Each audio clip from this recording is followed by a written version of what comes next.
وإذا طلقتم النساء فبلغن أجلهن فلا تعضلوهن أن ينكحن أزواجهن إذا تراضوا بينهم بالمعروف، ذلك يوعظ به من كان منكم يؤمن بالله واليوم الآخر، ذلكم أزكى لكم وأطهر، والله يعلم وأنتم لا تعلمون.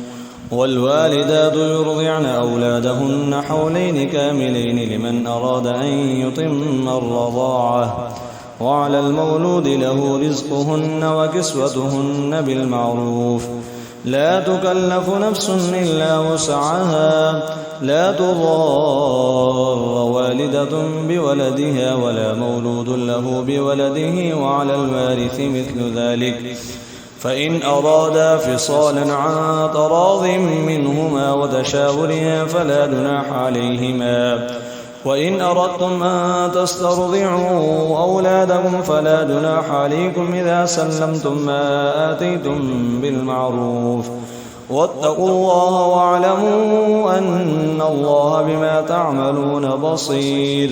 والذين يتوفون منكم ويذرون أزواجا يتربصن بأنفسهن 4 أشهر وعشرا، فإذا بلغن أجلهن فلا جناح عليكم فيما فعلن في أنفسهن بالمعروف، والله بما تعملون خبير.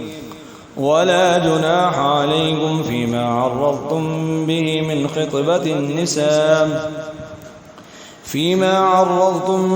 من خطبة النساء أو أكننتم في أنفسكم، علم الله أنكم ستذكرونهن ولكن لا تواعدوهن سرا إلا أن تقولوا قولا معروفا، ولا تعزموا عقدة النكاح حتى يبلغ الكتاب أجله، واعلموا أن الله يعلم ما في أنفسكم فاحذروه، واعلموا أن الله غفور حليم.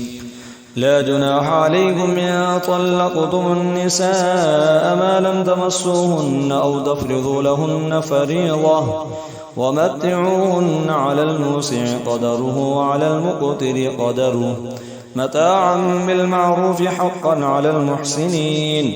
وإن طلقتموهن من قبل أن تمسوهن وقد فرضتم لهن فريضة فنصف ما فرضتم إلا أن يعفون أو يعفو الذي بيده عقدة النكاح، وأن تعفوا أقرب للتقوى، ولا تنسوا الفضل بينكم إن الله بما تعملون بصير.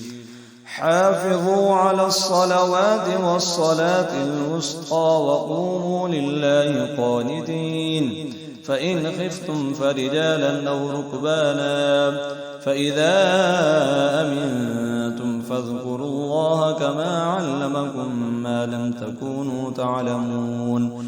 والذين يتوفون منكم ويذرون أزواجا وصية لأزواجهم متاعا إلى الحول غير إخراج، فإن خرجن فلا جناح عليكم فيما فعلن في أنفسهن من معروف، والله عزيز حكيم.